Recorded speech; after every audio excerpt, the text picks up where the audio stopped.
বিভিন্ন দপ্তরের নেতৃবৃন্দ আছেন আমার মা বোনেরা এলাকা ধন্যবাদ করতে পারবো। আসসালামু আলাইকুম।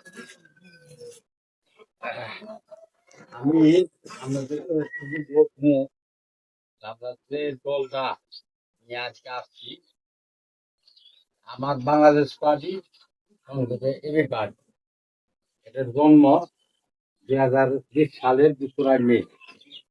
এরপর আমি এই দলটা নিয়ে আসছি, ঢাকা প্রকাশ পাইছি 2020 সালে।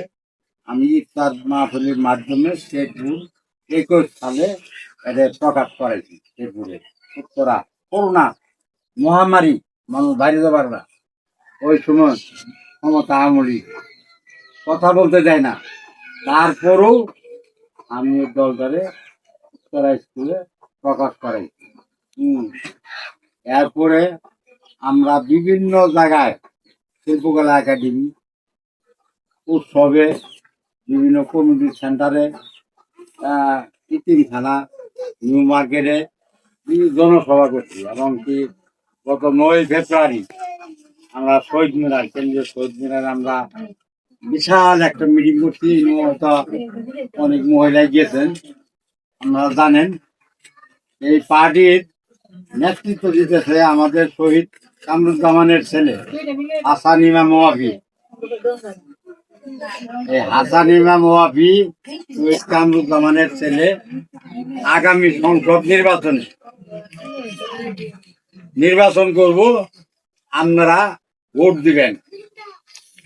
এখন জোট হয় নাই, যে কোনো দল থেকে জুড়ে আসতে পারে এবিবাড়ি। তখন এই মার্কায়, এই যে আমাদের হাতে যে দেখা যায় ইগল মার্কা, এই মার্কায় আপনারা ভোটটা প্রদান করবেন। আর কামরুজ্জামান সাহেবের সম্পর্কে কথা বলে সকলেই চিনে একবার, এই দেশ বিদেশ সকলেই জানে কামরুজ্জামান একজন ভালো লোক ছিল। তার হাতের দেওয়া অনেক গ্রামেই টিউবওয়েল আছে, অজুখানা আছে, বিবাহ আছে, ঘর আছে। কাজেই তার হাতের দেওয়া অনেক কিছু প্রত্যেক সমাজে কম বেশি কিছু আছে। কাজে আপনাদের কাছে আমি অনুরোধ করব, আগামী নির্বাচনে শহীদ কামরুজ্জামানের ছেলে হাসান ইমাম ওয়াফিকে একটা ভোট দান করার জন্য অনুরোধ রেখে আমার কথা শেষ করছি। আসসালামু আলাইকুম।